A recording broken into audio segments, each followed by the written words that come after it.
I'm James Hogan. And I'm Stacy Miller, and this is the December 2025 edition of Western Wednesdays.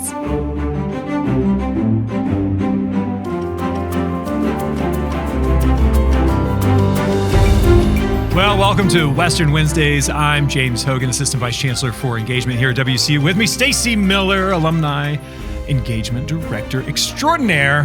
Whew, fresh off of homecoming. Oh my gosh, it has been kind of awake, season. Kind of got the caffeine Holy rolling, bouncing Moses. back. We are recording this admittedly before it comes out to you in December. Why? Because we've had just so many things going on. But what a great homecoming we had. It's been such an exciting fall. Homecoming was great. There were so many people here. So much purple. It was great. It was wonderful. And here we are now, the end of the semester, and we have got a really fun episode, a really heartfelt episode with Selena Woods. Yep, Selena Woods, class of 85, current alumni board of director member, and And part of a multi-generational Catamount story. I know that we told you one last month with Larry Naylor, and we're telling you another one this time. And you know what? I tell you what, Selena can go head to head with Naylor Nation. Think so. She said 17 alumni connections. That's right. And 20 if you count the in-laws. Yeah, it never ever gets old telling these legacy stories and the families who have just, made Cullowhee a second home for their family. Selena, Catamount mom, and also an attorney and guardian ad litem, and we get to hear her story from Cullowhee and all the way to her distinguished career. She's an award-winning attorney as well in the work that she does, serving children who really need a friend. Yes. A very legal friend. Yes, really excited to share her story and her passion for what she does with everyone. Well, let's get to it. Let's do it. Well, Selena Woods, welcome to Western Wednesdays. It's so great to have you back here in Cullowhee from the state of Ohio. Thanks for making the trip all the way. You were here for homecoming weekend. Yeah, it was a ton of fun. Even though we lost in the last second of the game, it was still a ton of fun. It was still a ton of fun. And I know that you've been here a lot of weekends visiting, and as an Alumni Association Board of Directors member, you spend a lot of time back here on this campus. But Cullowhee is no stranger to you. You've been here a lot.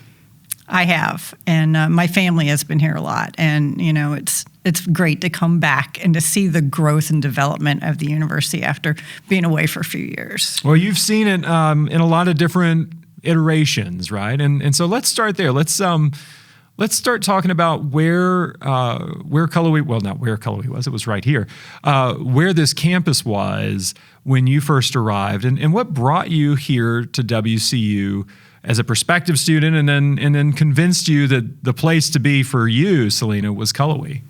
Well, really, it was the only place I applied.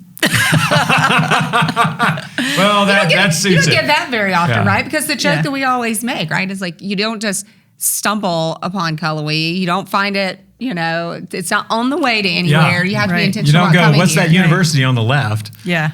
So I want to know more about that. Well, my grandma and grandpa went here in the 1930s. They both got their 2-year teaching degree. And then they both went on to get their 4-year degree and their master's in the 1950s. My mom started here and met my dad here, and they both graduated in 1961, got married in 62, and I came along in 63. And my mom's sister, Audrey, went here. Her brother, James, went here. Her cousins, Robert and Linda, and, well, not Linda, Robert's wife, I met his wife, Cindy, here, and Charles, and my Aunt Ruth went here, or my great Aunt Ruth, her aunt, went here. On my mom's dad's side, my grandpa's brother Tyson and his wife Juanita and his brother Douglas, and then Charles, Robert, and Paul, my mom's cousins went here, and then Charles's daughter, Carol Jean, went here. And then we've had a few people marry in. So all in all, I just That want is to fantastic. point out for the record, I am not related to you, Selena, and I did go here, and so there's just one. Every year we do the legacy pinning lunch, and I think one of the coolest parts about it, Stacy, you stand up and say, "Who's got the most?" Who's the most famous? And I think you would win. You have to. From what just got rolled off. I think you would absolutely win the person. Have you counted them up? Like, do you have a think total? it's, like I said, 17 with like 3 that had married in. 3 that I think you count those. And Yeah, it's And when you're playing for a fantastic. prize, you absolutely count them. So it was a no-brainer for you. Yeah. You just knew where you were going. Right. But, the odd thing is, like, my parents never really came back. Oh, Okay. interesting. After I was born, but because my mom grew up in Murphy and my aunt lives over on Lake Chatuge and all of my family was around here, we came through, and sometimes we'd come through and circle the campus. Sometimes, they would talk about as we were driving by, we used to steal cafeteria trays when it snowed and sled down from Reynolds all the way down on cafeteria trays. Or remember that time we went ice skating over on the ponds in Highlands, back when it was a little colder. Yeah. Before a lot of Things warmed up change. a little bit, yeah. So they had lots of fun stories to share. Oh, that's neat. One of the things that I think is so interesting, Stacey, is that I guess it was a little bit the university on the left or right, I guess, depending on which way you were coming. Because your family is a Western North Carolina family. Because Stacey and I aren't from here. That's right. So like our perspective is always you have to get way the heck out here to get out here. But you guys were already here. Well, and I grew up in Charlotte, so it was the university off to the left as we would drive through and then go over Franklin Mountain or go even through the gorge to get to Murphy, with my mom's family. So, yeah. What are your early memories of campus? Well, I lived in Walker, and Middle Campus was a street, and and across from This is before the Alumni Tower. before the Alumni Tower, there was Dodson Cafeteria, and there was the Horny Wall. Sure enough, we would sit there and watch the traffic. Watch the thing, watch people go by, and there were no alcohol whatsoever around. We had to go to Silva to buy beer. Well, back then you could drink at age 18. Sure. Right. Had to go to Waynesville to buy liquor.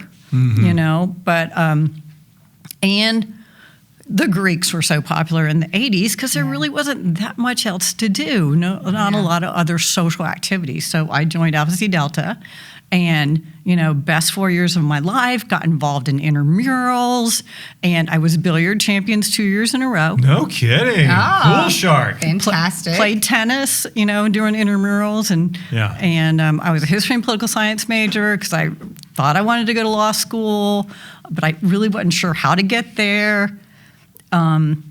So I got involved in lots of different things. I was, for one summer, I was the judge on traffic court.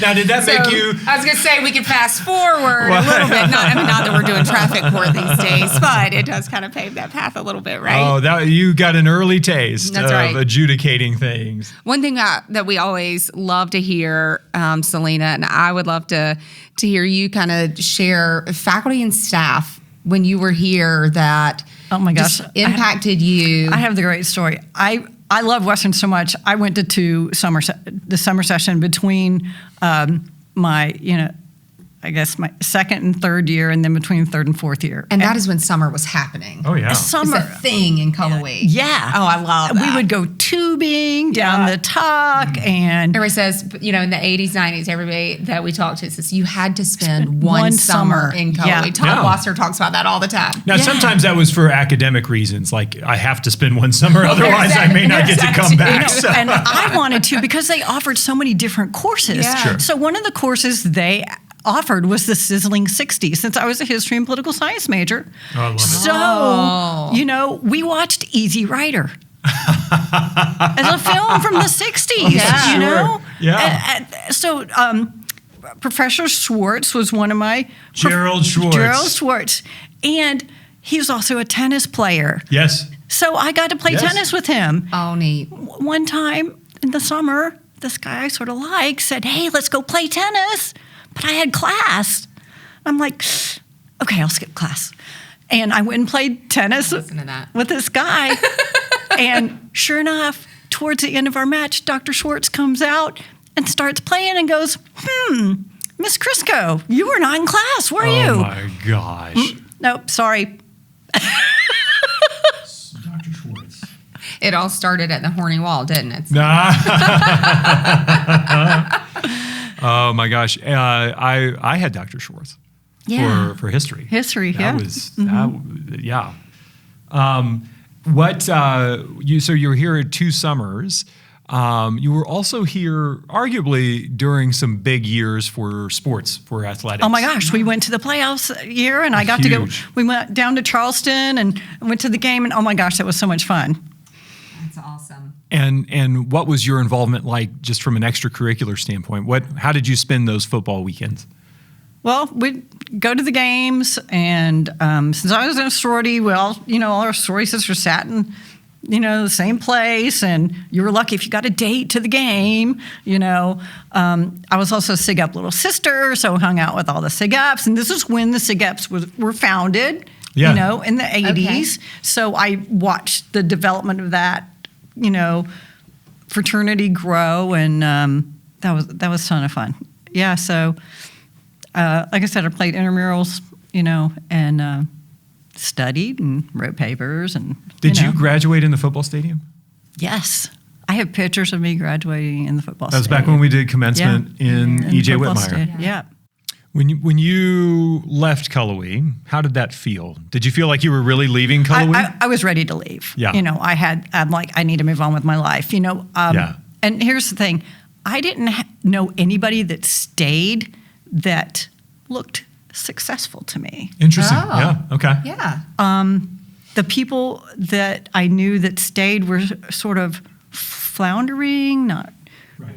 really. So I didn't really have any role models or anything. And I struggled to find the next step.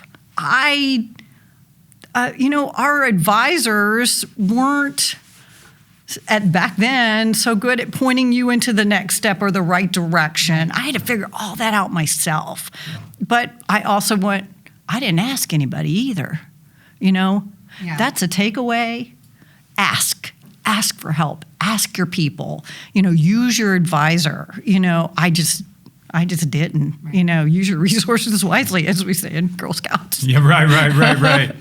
So you didn't have a plan. No, I wanted to go to law school. I took the That's it, LSAT. yeah. I bombed it. I'm like, oh, darn, what am I going to do now? Never mind. So I went to the National Center for Paralegal Training in Atlanta, which was like a 3-month Oh, yeah. course, but you can only get in if you had a college degree. And then I became a paralegal for a few years. Then I figured out how to get there. Then I had mentors. Then I had people Yeah. to point me in the right direction. I took a CRIP course this time to study for the LSAT. Right. I got in with no problem because of my experience as a paralegal, Right. more than anything, I think. So I went to Campbell University. At the time, the law school was down in Buies Creek. Now they've moved the law school to Raleigh. And I got my first job too, and clerked for one summer for a firm doing insurance defense litigation because of my experience as a paralegal. So it was sort of good that I took off a few years. Yeah. Yeah. I knew the lingo. I knew what a motion was, what a pleading was, what discovery was. Coming into law school, where a lot of other kids who came straight, from college did not know. So I felt very prepared. Yeah. It's kind of like going into public education, lateral entry. Yeah. Right. And then having to go back and You've take had that some praxis, experience, right? yeah. Like you're taking the praxis on the material that you're going to be, or that you're already teaching. Yeah. Sorry. Whereas when you're in school, Right. taking it. So that's what what that makes me think of. So I mean that's a huge advantage, and kudos to you for being able to jump in and do that and figure out, okay, well, that didn't work. I'm gonna find out a different path to Pivot. get there. Yeah. What did you learn about yourself in going through that? Because sometimes, people, it doesn't happen exactly the way they kind of scripted it out. Yeah. And then they just don't know what to do from there. You got to be able to pivot and figure it out, and then use the resources. Like I said, I then was in the legal arena, and I could, what do I need to do to get to law school? What kind of prep do I need to do? So, using the resources and then hanging in there and getting it done. And It's a good reminder that 22-year-olds don't have it figured out.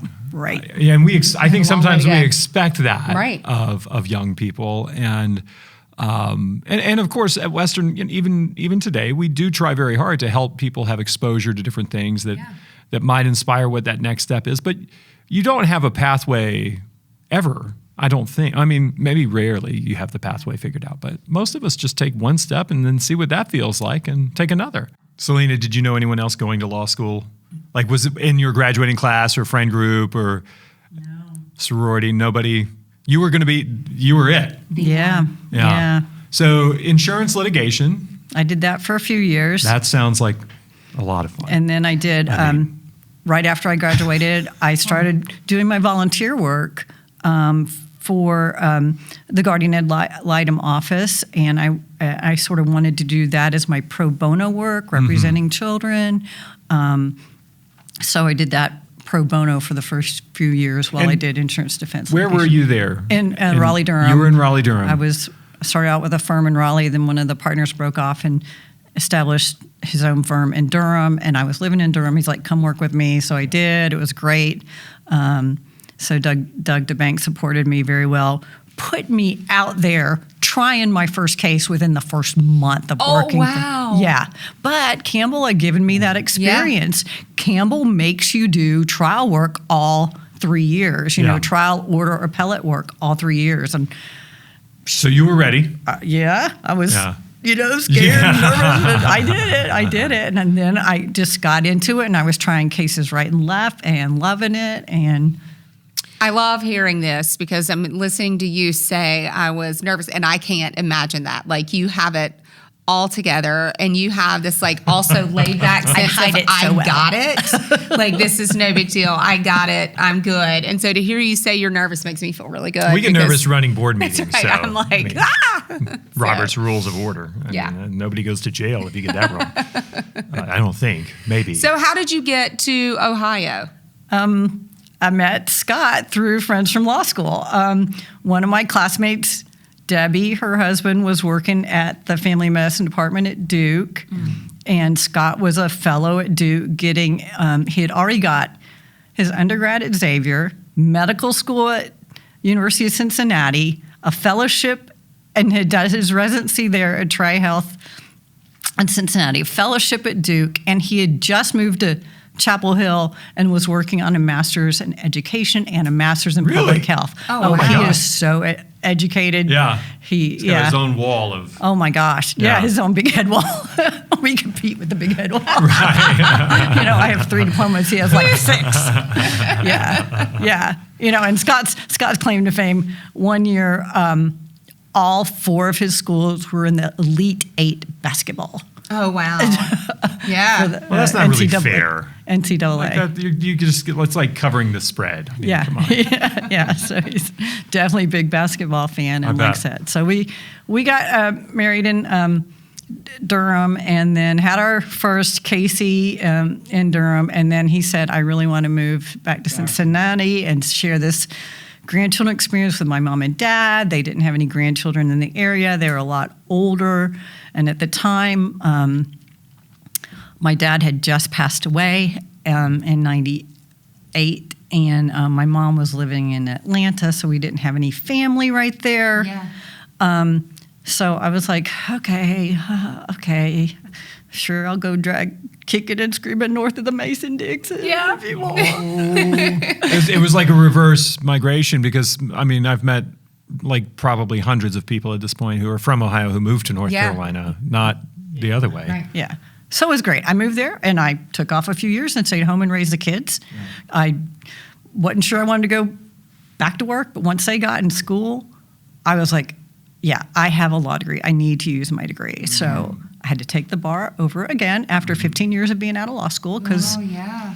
And but I did it, and my husband supported me on studying, and I had Scott's mom and dad and sister to help take care of the kids while I studied for the bar, and took that again and passed it, and then started working in the 2 northern counties north of Cincinnati, and I started at the public defender's office representing parents, representing kids, and I sort of honed my skills into just representing kids, and because I can't deal with parents that don't do what they need to do when it comes to taking care of their Well, kids. and you talked about that. You know, you said when you were in the Raleigh-Durham area, you started doing some volunteer work, and this was an area that you started doing volunteer work. And I find it absolutely just awesome that that led you to, I mean, a very successful career, not just a career, but a very successful career for you to take that pivot and say, I am passionate about this and this is something I want to do. Can you share a little bit about what made you take that step when you got back into it? Was it that volunteer work, and what was it that drew you to that? It was part of the volunteer work, and it was part like, okay, I have a chance to start again, to do something different, to make a difference here, you know. And, you know, I could have gone into a big law firm with my experience pulling down $400 an hour, but I didn't want to do that. I wanted to make a difference. So representing abused and neglected children is one of the hardest jobs out there. Absolutely. I run into attorneys every day. So, oh my God, you do this. Well, So I don't want to interrupt you here, but so first of all, for folks who may not know, let's start with you use the phrase guardian ad litem. yeah. What does that mean legally speaking? A guardian ad litem is assigned to advocate for a child. So you have to go through extra training. So you're a guardian at law, guardian appointed by the court to represent the best interests of the children. The role is representing the best interests and doing investigation, whether I'm appointed in an abuse and neglect case or a domestic relations court case where parents are fighting over parenting time. I go in, I investigate, and then I make recommendations to the court about what is in the best interest of the children in these situations. So you're representing a child who does not have a legal guardian, whether that's someone related to them or not. They all have legal guardians, but Yeah. at some point, like in abuse and neglect cases, were removed from their parents. That person cannot. Right. Yeah. So they're in the Yeah. custody of Children's Services or custody of grandma or grandpa, or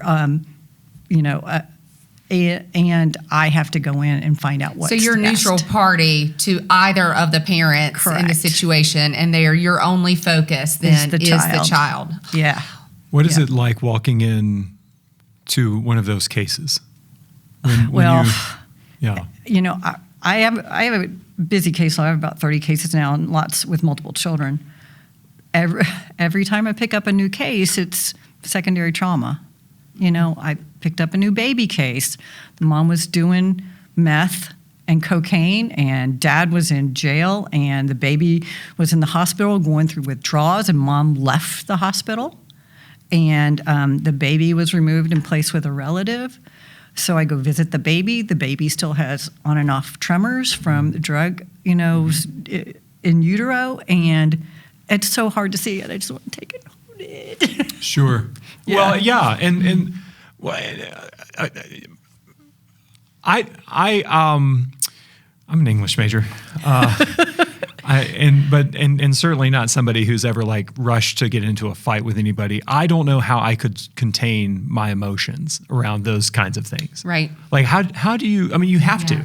Right. Well, you know, you learn when to put up the wall. You learn when to say, this is the parent's job. They got to do their job. If they don't do their job, that's their problem, you know. And, of course, the secondary trauma, every time I get a new case, and then reading new reports and you know, going into court, visiting the children. I visit on nights and weekends because that's when the kids are home. Right. Or that's when the kids are visiting with Yeah. their parents, you know. I have to have an outlet, you Yeah. know, for stress relief. I Yeah. play tennis. I still hit the fuzzy yellow ball to get out my aggressions. I run, I lift, I bike, I swim, I do whatever I can exercise-wise for that stress relief because I got to have it. The mental health aspect of your job seems overwhelming.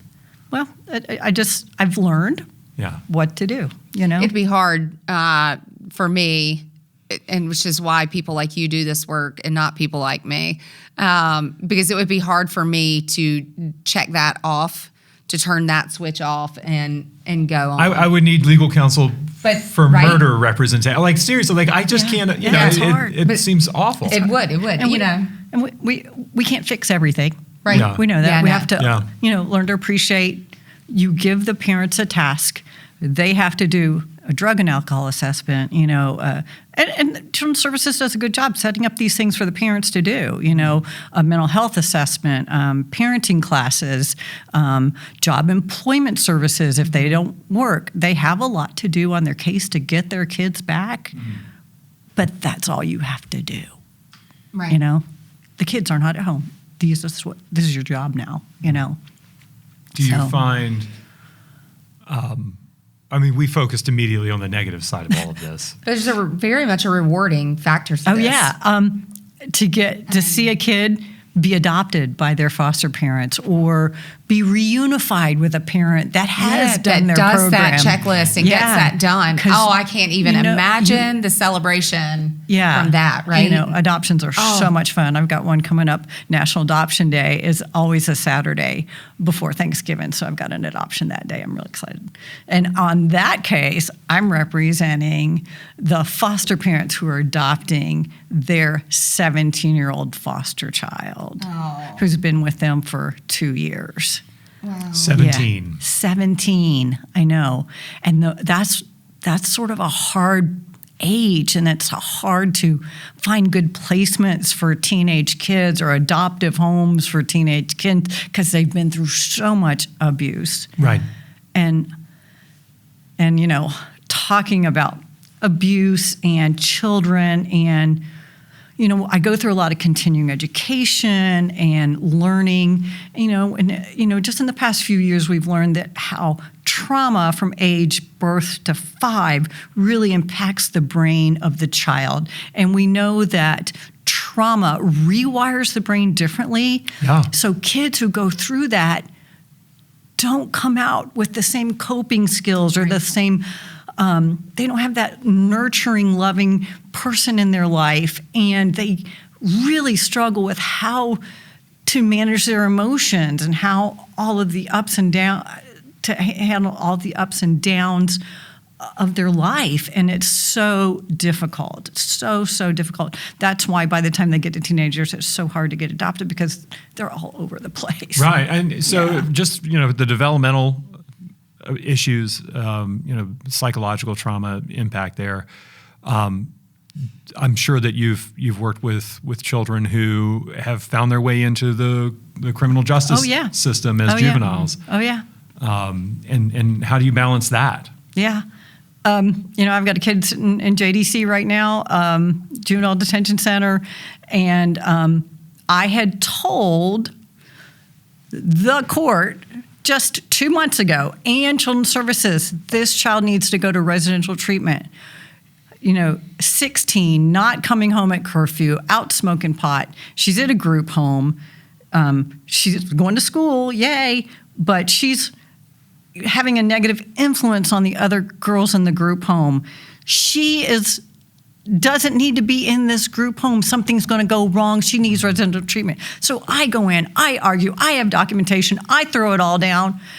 The judge goes, no, we'll put her on an ankle monitor and send her back to the group home. But if she messes up again, then, well, sure enough, she's back in JDC.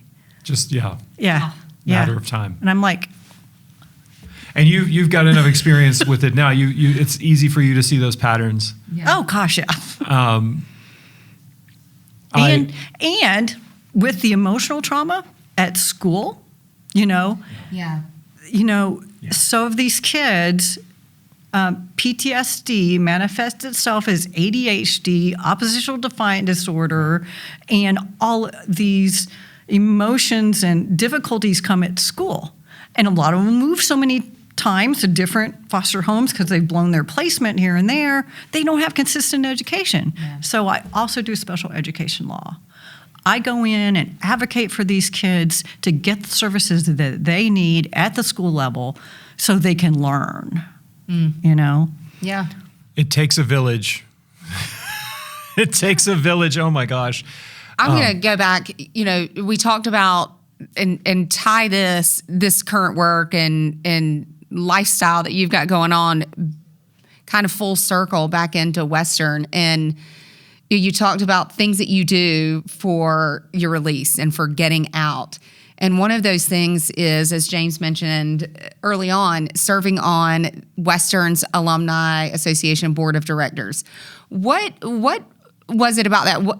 Why were you interested in that? Why do you do that? I mean, I love it, Well, you know, but I love to talk about it too. and it's so different from what I do. Yes. And it's another way to serve as I sort of wind down my career in 2 or 3 years. You know, I want to be involved somewhere where I can make a difference. And, you know, it is my goal eventually to retire in North Carolina and to, you know, move back here because my youngest, Amy Rain, you know, as a 4th generation Catamount, you know, is here, is graduated 2 years ago, but still lives in Cullowhee. So I want to come make a difference and be back where my people are. I love, by the way, we have taken it all the way until now to talk about your youngest. What was that experience like? And did Amy Rain feel Living like Western through Rain? Was there a choice, or was it just one school? You know, it was not on our radar when they were looking at colleges. No kidding. No, because we were 'Cause you're in Ohio. We were in Ohio, and we weren't. And I didn't know about the North Carolina Promise, which is not only helps kids in North Carolina. The tuition for out of state is the lowest anywhere she could get. Sure. You know, even Sure. versus in state in Ohio, it's so much cheaper. But I didn't know about any of that. So we always come down here and spend, you know, a week at the lake over Lake Chateau with my family. And when, you know, we were driving down, I'm like, Amy, do you want to drive through and go see Western? She's like, sure. And I called up Marty and I'm like, hey, Marty, I haven't. Marty Ramsey. Marty Ramsey. Your classmate. Yeah, she was my classmate. Haven't been back in a while. I don't know how to go about getting, you know, a tour. Well, come on, I'll give you a tour. Yeah. So Marty, That's sure a enough, Marty our Ramsey, first tour was me, Amy, my mom, who also went here, and Marty, walking around campus, showing everything. wow. It was amazing. And Amy said, do they have a band? As And a I'm- matter of fact. Do we have a band? And Marty's like, the baddest band in the land. That's right. Well, and I was going to say too, Ohio. There is a marching band in Ohio that does get some attention. Right. Well, that marching band only marches brass. Amy plays woodwinds. Yeah. So, you know, definitely wanted to go somewhere where they could play their instrument. And Look, I am here for it, and I'm going to go on the record, Sam. The Pride of the Mountains better for many reasons. Among them, that we march all of the instruments. We are an inclusive band. I think so. Not even close. Not even close. Yeah. I don't care what they have in Ohio. Yeah. We've got everything we need yeah. here. So So you it was know, an easy decision at that point. Well, it wasn't an easy decision at that point until Marty said, "Well, I think it was Friday. I think the band starts practicing at 4:00 if you want to head on down to the practice field." Oh my gosh. To watch. Oh, so perfect. So we go down there, and she looks at the band, and I guess it was between sets or whatever. Their lines are not straight. They're talking. That would, you know, on my high school, that would never fly. But sure enough, as soon as David Starnes brought them to attention, she was like, oh. It was on it. But they recover. They were on it. And so they were practicing their pregame. She's like, oh, this is so cool, Mom. That's a big band, you know. And then they started singing the alma mater.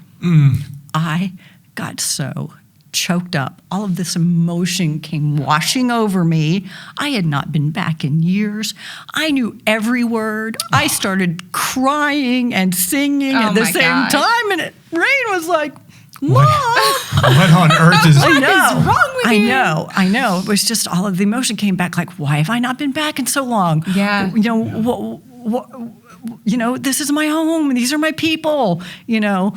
Oh, Selena. So, then she explored several different majors and even changed her majors 3 times when they got Good. here. But, found her people with the band. And now it's on a podcast, Pride my of the God. Mountains Not, podcast. I was going to say not just of their finding a own. place, but finding a place, contributing, making a difference, helping to. We should have just invited Rain to join us for this, but nonetheless, the Long Purple Line Club, which is the alumni organization for marching band alumni. Rain has this podcast. We talk a lot about how the people who come before us and the people who come after us, we're all connected. You're part of that. Rain's part of that as a 4th generation Catamount. That's got to feel really big. Yeah. That's got to feel really big. What do you think about and going back to what we were talking about with the alumni board? What promise do you see about this place in the future? What does that hold to you? I'm so excited about the future and the growth of this university. It's been amazing to see the changes, since I graduated. And Chancellor Brown is doing such a great job and has navigated through the COVID pandemic, Hurricane Helene, and everything. So I'm so proud to see what they have going on with the future of the engineering building, the new addition to the field house and the chancellor's box and all the work at the stadium. It's just great to be a part of all of this growth and development in Western North Carolina and to know that they're serving what is needed here. Like the construction management wasn't a major when I was here. The emergency management was not a major, and it is so needed now. Yeah. So the university has pivoted to fit the needs of what needs to happen around here. Yeah, And you it's get to be a great. part of it. Yeah, that's just great. We talk about this a lot. Just because you graduate, your story doesn't stop there. No. Your participation with this university and yours specifically just keeps going. And Well, and the Long Purple Line Club is so deep, Yeah. and I'm so glad that, the alumni have recognized them as a group and now they are so engaged and Yeah. so coming together. And then they had this huge tent this weekend and this display that Rain and the archives team put together of all the pictures of the past bands and things going on. It's just amazing that that's coming to fruition. we're going to not make this a marching band podcast because they have one. But even this year's show about connecting generations, that incredible drum major uniform that they've that came from the archives. Right. That came from a photo from 1950s. Yeah, and it was replicated perfectly. And golly, I just get so excited. The final chord of most the show. majors. I know, exactly. When the drum major comes to the drum major podium and raises the mace, and then it's so exciting. Guys, if you don't watch anything, you can just turn off the whole thing and just watch the marching band show and get excited. But it's really, though, that's the Long Purple Line Club in action. And Matt Henley has done such a good job of, being positive and talking about standing on the shoulders of giants and talking about connecting back to our heritage and our past and then paying it forward. He is just an amazing leader of the marching band. Did you ever think that one day in your life you would be so involved with the marching band? Oh, gosh, no, because I was not involved in marching. I mean, I marched in high school, but it was just like this big. I Oh, had my no God. idea. And especially, and then, Rain marched, in her high school for 3 years. And I'm like, oh, great, done. No. Just kidding. You were just getting started, in fact. Yeah, because Rain has now marched 7 years, Yeah. because 5 years with the COVID year, got an extra year. Right. And then registered as a student at Southwest Community College because you are Yeah, allowed you to can march with the also marching right. band if you are a student at the community college. Got 2 extra years, but they're done. Selena, I don't want to neglect to mention that you were named the Ohio Attorney Guardian Advocate of the Year, a big award for you, and certainly an accolade that I know has got to be personally meaningful in the work that you do. Congratulations for that. Thank you. Looking back, and I'm sure that you have these moments when you come back so frequently to campus where you may find yourself in a place that you remember as a student. Centennial Drive, not really there. The Horny Wall, not really there. But I want to ask you if you could get back into a time machine and go back to 1981 when you first showed up as a student and you find yourself in Walker Hall, moving in, excited to be here. If you could put your arm around yourself and give yourself some advice, what would that be? Again, use your resources wisely. Go out, when you have a question or not sure what to do or where to go next, go ask. Ask other people. Ask, seek out things. I've sort of floundered, I think, a little because I was, I don't know, either too embarrassed or too young, or definitely probably way too young back then, But, ask, advocate for yourself, I took a Spanish class and I got a B and I was so mad because it was a 6-hour course. It was an intensive Spanish class. So you had 1 hour of practice a day and 1 hour of classroom a day. And I'm like, oh, I know Spanish. I can ace this. And I got a B. And I was like, why did I get a B? I had A's on all my tests. You only went to lab once a week. Oh. And I'm like, I know Spanish. I don't have to go to lab once a week. There was that an expectation to go more than once a week? Because I don't remember putting that was in the syllabus at all. I sort of look back and go, I could have gone above the professor, gone to someone else and asked. This was not an expectation set out. I can't believe I didn't do that. I just gave up and walked away. Mm-hmm. And then next semester I was like, screw it. If I'm going to get a B, I'm going to get a B. But I use my Spanish now. I represent a lot of kids that are Hispanic. And, and every opportunity I get, practica la lengua es muy importante, because you don't use it, you lose it. Right. Yeah. So, that's a gift that keeps giving. Spanish here, Spanish now. Yeah. That's it. Well, Selena, we're so proud of you and so grateful for the work that you do. I know the state of Ohio knows that you make a difference, and I know that every one of those kiddos that you work with knows that you make a difference. So thank you, and thanks for spending time with us here at Western Wednesday. Thank you. Thanks for the opportunity. I appreciate it.